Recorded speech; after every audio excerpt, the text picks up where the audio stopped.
हंसी आती है पहले। सर रिकॉर्डिंग चालू है। चालू है तो एडिट हो जाएगा ना, राइट। चलो स्टार्ट करते हैं। ओके, कल हमने पढ़े GP, nth term of GP and some of its properties and some questions we have discussed. तो आज अपन करेंगे sum of n terms of GP and infinite GP, right? तो before we discuss Sn of GP, तो पहले अपन quickly recall कर लेते हैं Sn of AP और इसके कुछ स्टैंडर्ड रिजल्ट्स, है ना। तो याद है हमने कैसे डिराइव किया Sn of AP? बहुत ही सिंपल फंडा था वो, हमने 10th में ही किया था वो। पहले एपी का सीरीज लिख लेते हैं, उसको उल्टा करके लिखते हैं और सारे टर्म्स को जोड़ दिया, बस आ गया formula, right. So simple derivation, let's see. Okay, let S be the sum of n terms of AP, right? So first term is say A, second term will be A plus B, third term plus and so on. अब एक काम करेंगे, last term को consider करेंगे L, है ना। तो last but one term will be last but two, right. तो अब इसको उल्टा करके लिखेंगे, जब इसको उल्टा करके लिखेंगे तो ये सम चेंज होगा नहीं होगा ऑब्वियसली, क्योंकि हमने सिर्फ ऑर्डर ही चेंज किया है, तो नंबर्स तो चेंज नहीं कर रहे। उसका मतलब जब उसको ऑर्डर चेंज किया है तो sum will still remain the same. L plus second term is L minus D plus L minus 2D plus and so on plus, देखो ये A plus 2D plus A plus D plus A, right? Okay.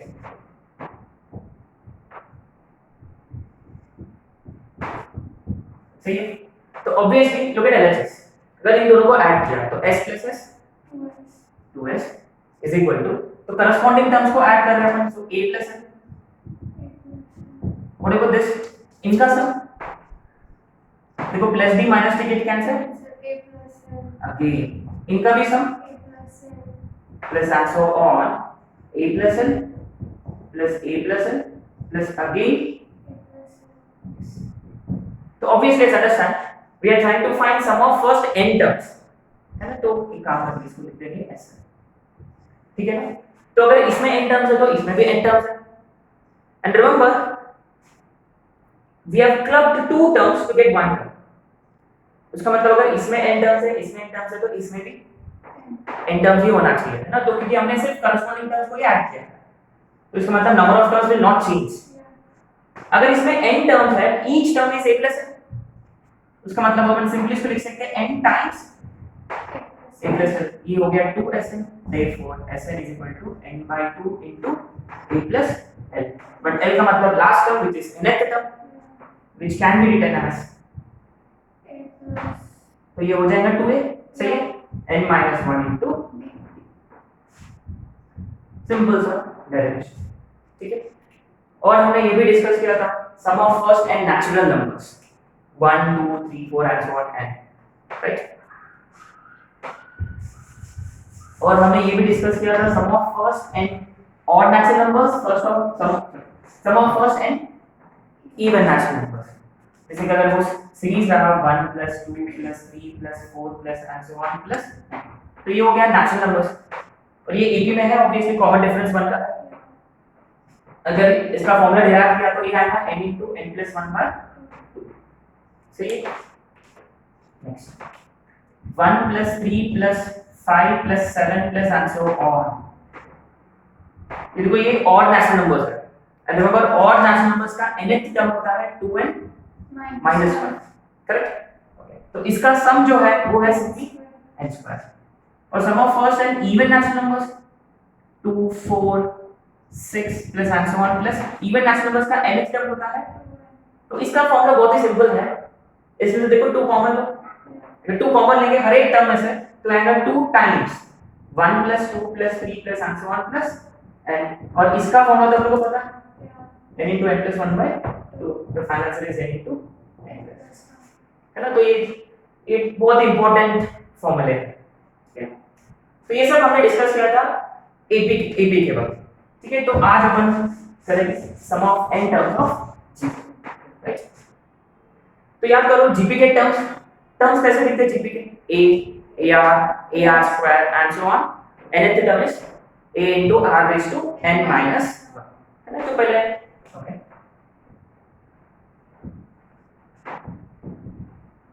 n terms of correct. अगर मैंने उसको define किया as s या s जो right, तो ये होगा a plus ar plus ar square plus and so on. देखो लास्ट टर्म जो रहेगा it is a into r raised to, और last but one a into r raised to, ठीक है।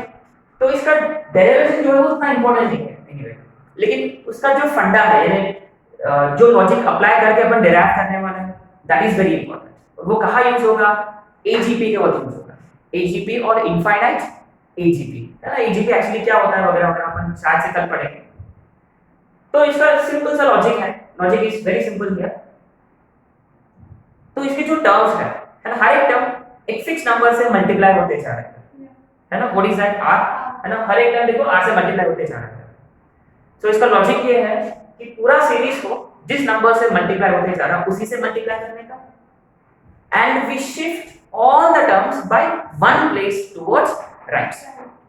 और ये जो लॉजिक है वो एजीपी में भी अप्लाई होगा, एजीपी और इनफाइनाइट एजीपी, जिसमें पहले टर्म्स एपी में होते हैं और जीपी में भी होते हैं ना, कॉम्बिनेशन होता है।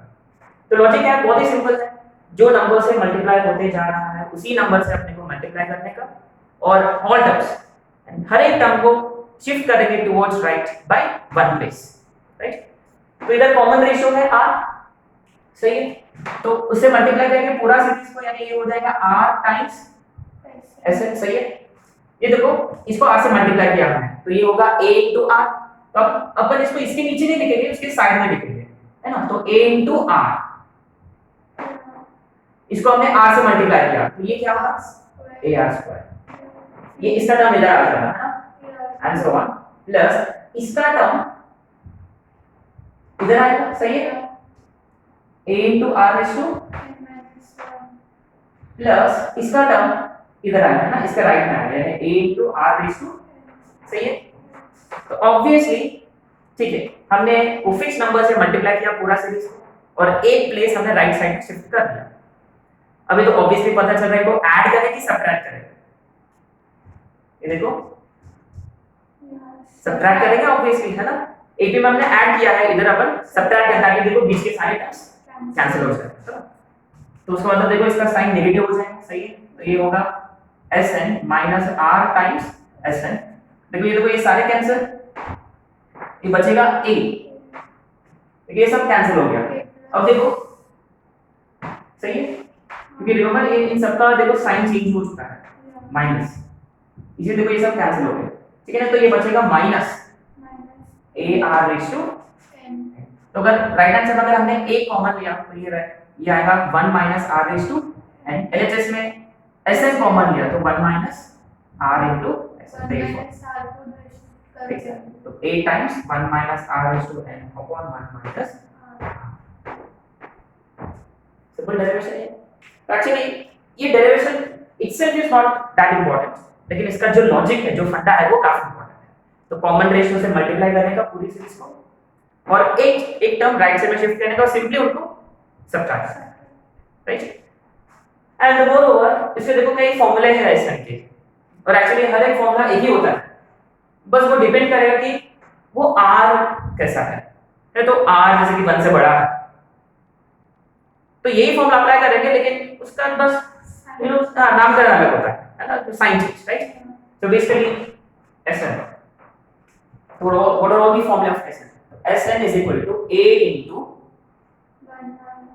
1 minus r raised to n upon 1 minus r, provided modulus of r is less than 1। सही है, 1 minus r raised to n minus 1 upon r minus 1, provided modulus of r is greater than 1।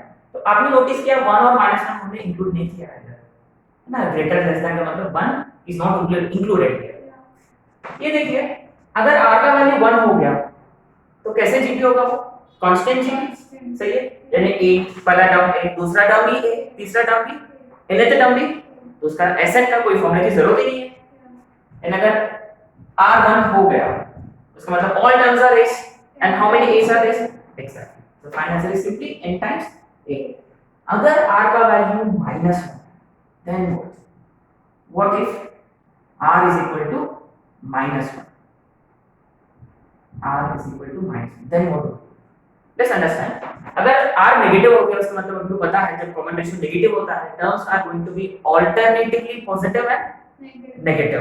And अगर r negative है जैसे कि पहला term a होगा दूसरा term minus है, तीसरा टर्म a, चौथा टर्म माइनस है, समझ में आ रहा है? अगर मान लो अगर हमने इवन नंबर ऑफ टर्म्स लिया, इवन नंबर ऑफ जैसे कि दो ही टर्म्स कंसीडर करें तो a माइनस है, देखो डायरेक्टली सम इज 0। अगर odd number of terms consider किया तो a एक ही टर्म कंसीडर कर सकते हैं तो the answer will B a। समझ में आ रहा है? अगर हमने तीन टर्म कंसीडर किया plus a minus a plus a, पहले के दो टर्म्स कैंसिल, a बचेगा आगे, उसका मतलब अगर r -1 होता तो फिर वो n पे डिपेंड करेगा, है ना, तो वो होगा 0 व्हेन n इज इवन और वो होगा a if n is odd। सही है, सिंपल, बस ये फॉर्म में लिख लीजिएगा। तो लॉजिक क्या है जीपी का डेरिवेशन का, और एजीपी में भी क्या लॉजिक अप्लाई करने वाला था, जिस टर्म से वो मल्टीप्लाई होते ही जा रहा है व्हिच इज कॉमन रेशियो, उसी टर्म से मल्टीप्लाई करने का और हर एक टर्म को शिफ्ट करने का बाय वन प्लेस और दो इक्वेशंस को सबट्रैक्ट करना, राइट।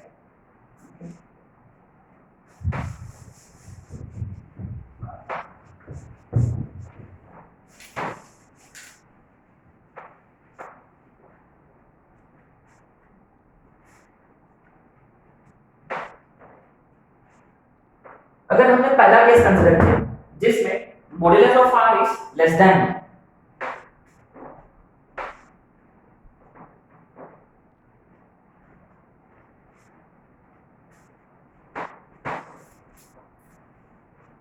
तो एक सिंपल सा एग्जांपल कंसीडर करें जिसमें modulus of r is less than 1, है ना, एक सिंपल सा example.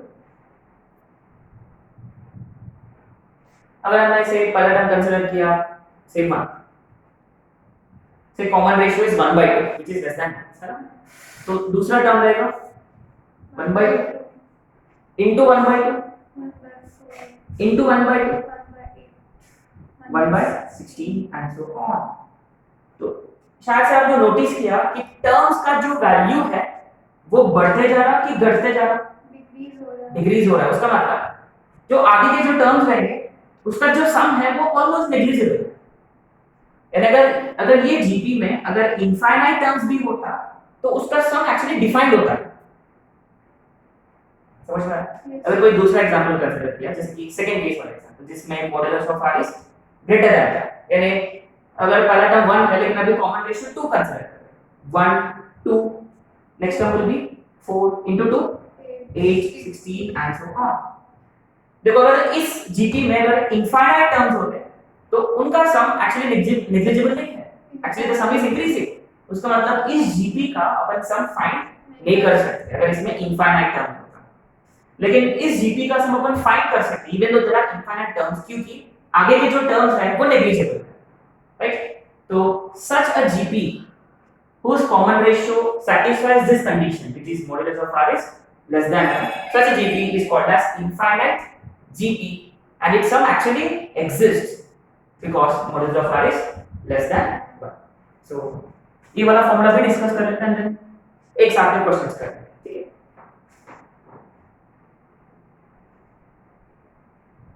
sum of infinite terms of right, remember first thing first, s infinity इसको अपन डिनोट करेंगे बाय s infinity, है ना। तो s infinity तभी एग्जिस्ट होगा provided modulus of r is less than 1, है ना।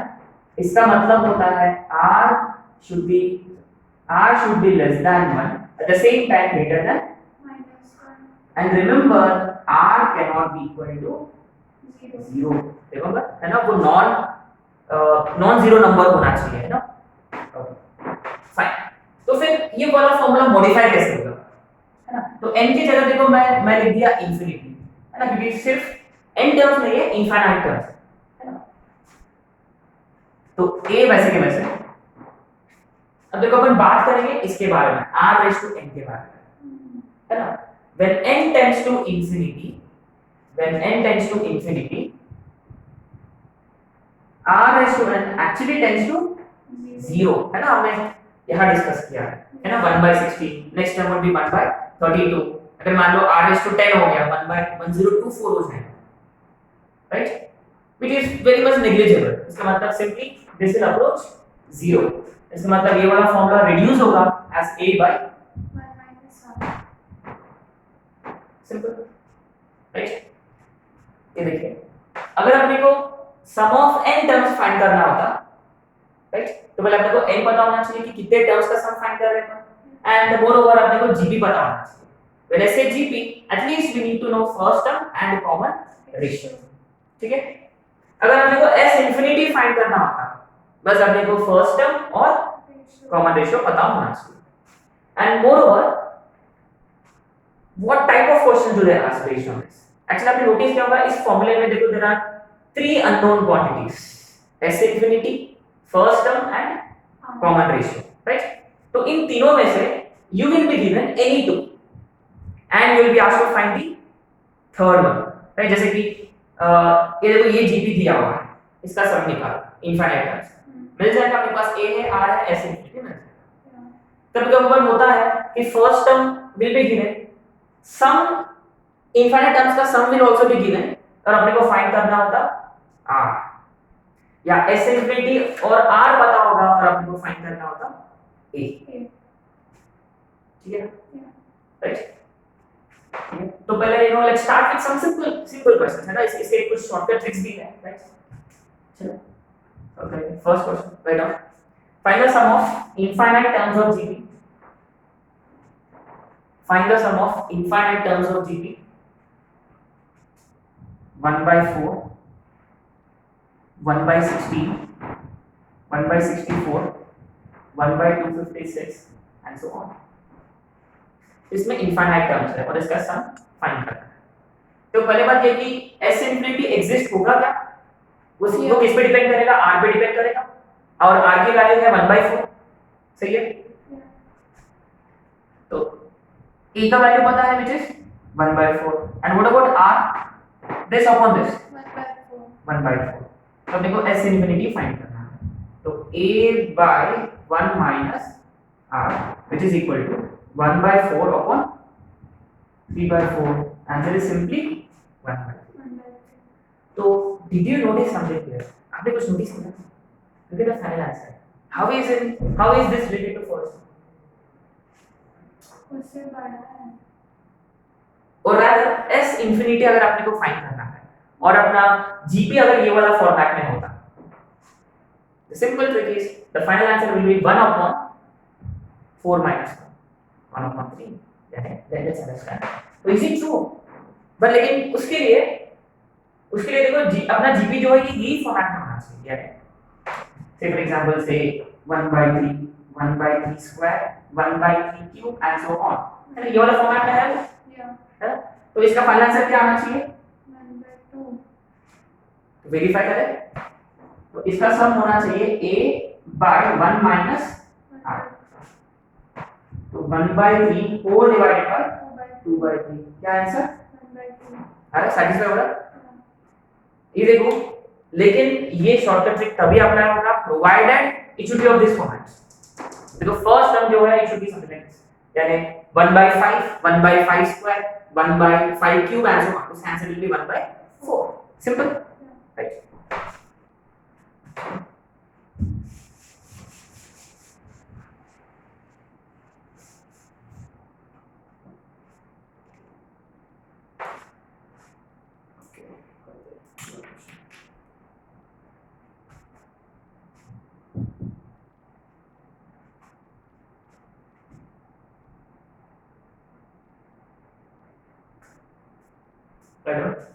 find the value of 4 raised to 1 by 3 into 4 raised to 1 by 9 into 4 raised to 1 by 27 and so on infinity.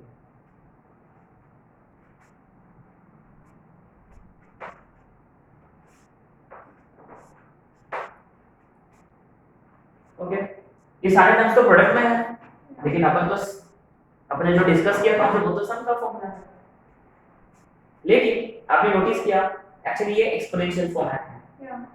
और उन सब का बेसिस है Same. एग्जैक्टली, जब बेसिस सेम होते हैं तो उन सब का पावर्स को अपन ऐड कर सकते हैं, and it is actually same as 4 raised to 1 by 3 plus 1 by 9 plus 1 by 27 and so on infinity.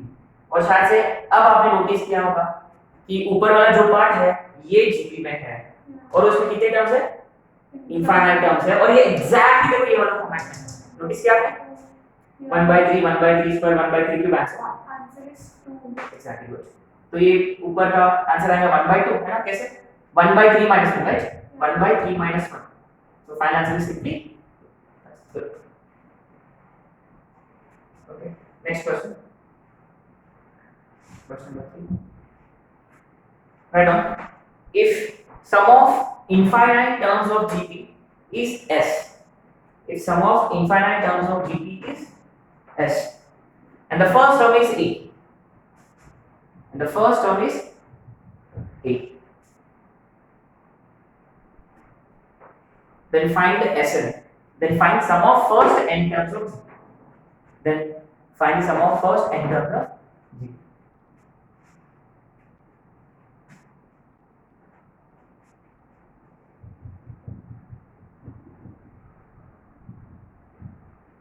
तो S इंफिनिटी दिया हुआ है और अपने को फाइंड करना है Sn। रिमेंबर Sn फाइंड करने के लिए Sn का क्या फॉर्मूला होता है, रिमेंबर S इंफिनिटी एग्जिस्ट हो रहा है, इसका मतलब modulus of r has to be less than 1, so मतलब पहला फॉर्मूला लगेगा, यानी अपने को पता है कि Sn जो होता है it is a times 1 minus r raised to n upon, सही है, तो a है अपने पास फर्स्ट, r है क्या अपने पास, r नहीं है, लेकिन क्या है अपने पास S इंफिनिटी, तो कौन सा ये वाला फॉर्मूला लगेगा राइट, तो ये हो गया combination of S infinity and Sn है ना, तो पहले S इंफिनिटी से अपन r फाइंड कर सकते हैं राइट, तो S इंफिनिटी का फॉर्मूला है a by 1 minus r. which is S, सही है, अपने को r फाइंड करना है, that means we need to make r the subject, तो क्रॉस मल्टीप्लाई करें और अल्टरनेट, तो S नीचे आ जाएगा 1 माइनस r ऊपर चले जाएंगे, तो यानी ये होगा a by s is equal to, तो r इधर यानी 1 minus S minus a by s. इसको हम लिख सकते हैं s minus a by s, fine, तो ये कहां डालेंगे r की जगह. राइट, तो ये होगा Sn is equal to a times 1 minus r की जगह ये है 1 minus a by s whole raise to n upon 1 minus a by s, इसको जब ब्रैकेट ओपन करेंगे तो 1 और 1 कैंसिल हो गया, माइनस माइनस बिकम्स, मतलब ये वाला a इसके साथ कैंसिल हो गया, उसका मतलब आपका जो फाइनल आंसर होगा a की जगह s आ जाएगा, सही है, तो ये नीचे का s ऊपर आ गया, यानी s times 1 minus a by s whole raise to n, सही है,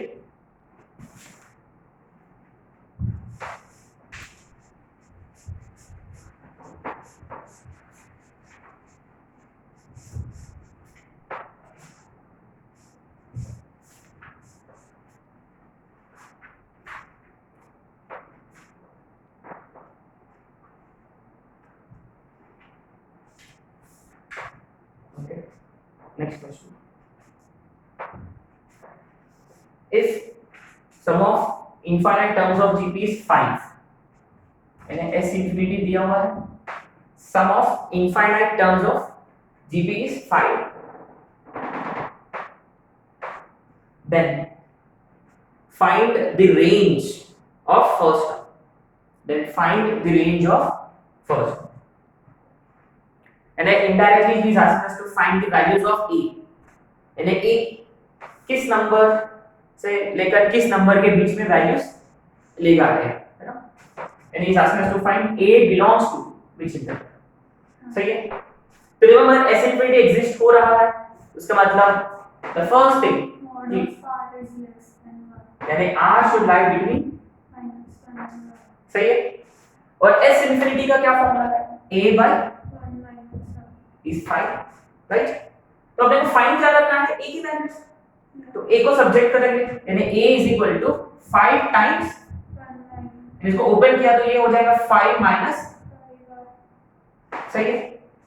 अभी देखो, अभी अपने को इसकी जरूरत पड़ेगी, ये देखो r के साथ कौन है इधर, 5 minus 5 माइनस 5, ठीक है, तो एक काम करें पहले 5 से मल्टीप्लाई कर देते हैं, तो minus 5 is less than 5r is less than 5। अभी इसको माइनस साइन से मल्टीप्लाई करेंगे, माइनस साइन से मल्टीप्लाई करते हुए क्या होगा कि इनइक्वालिटी चेंज हो जाएगी, यानी अब ये होगा 5 is greater than minus 5r is greater than, अब देखो इसके साथ में 5 भी है प्लस 5, तो 5 ऐड करेंगे हर जगह, 10 is greater than 5 minus 5r is greater than 0, यानी ये जो वैल्यू है this is nothing but what, है ना, उसका मतलब a 0 से बड़ा होना चाहिए और 10 से, उसका मतलब therefore a belongs to 0 to 10, है ना, ये मेंस में आ चुका है ऑलरेडी, ठीक है, उनका फेवरेट क्वेश्चन है।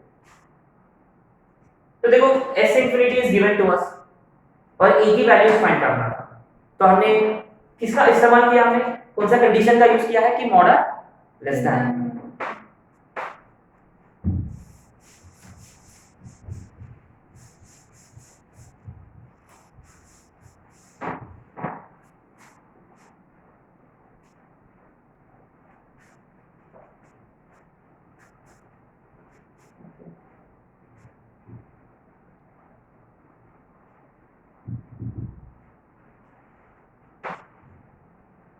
okay, hello, next, if sum of infinite terms of gp is 15, if sum of infinite terms of gp is 15 15 and sum of its squares is equal to 45 and sum of its squares is equal to 45, then find common ratio of gp।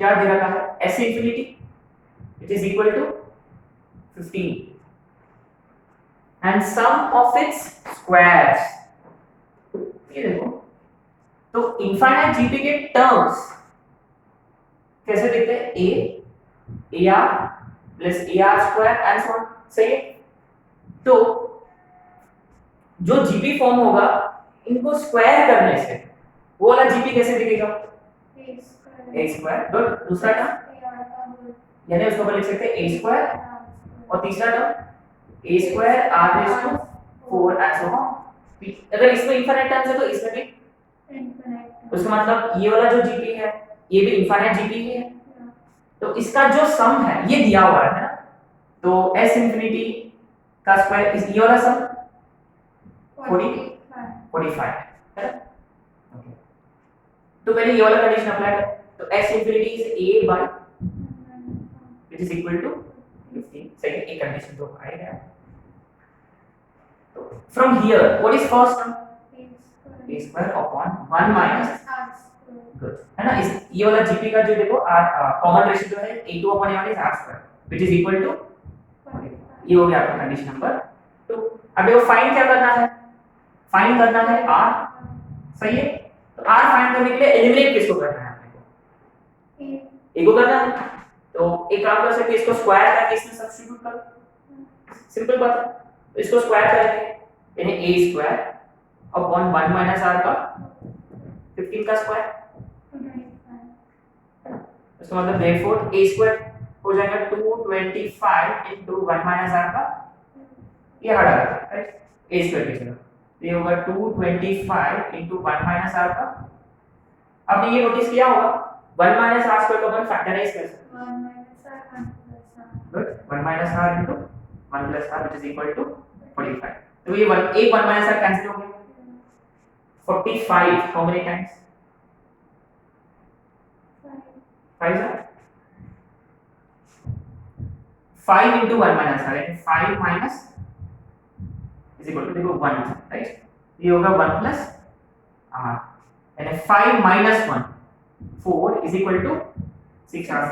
Therefore r is equal to 4 upon 6. 2 by 3. Simple question है।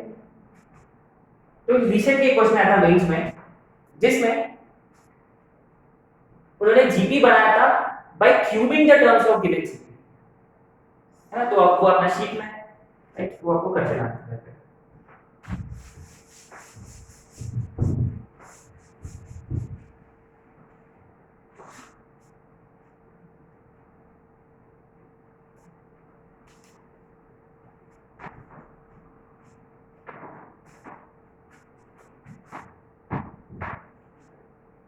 अगला question,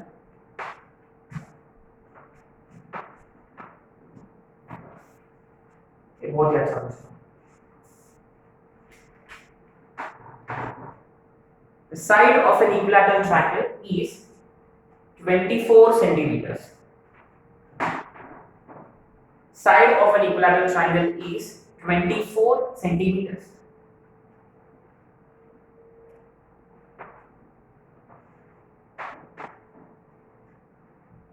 Another triangle is formed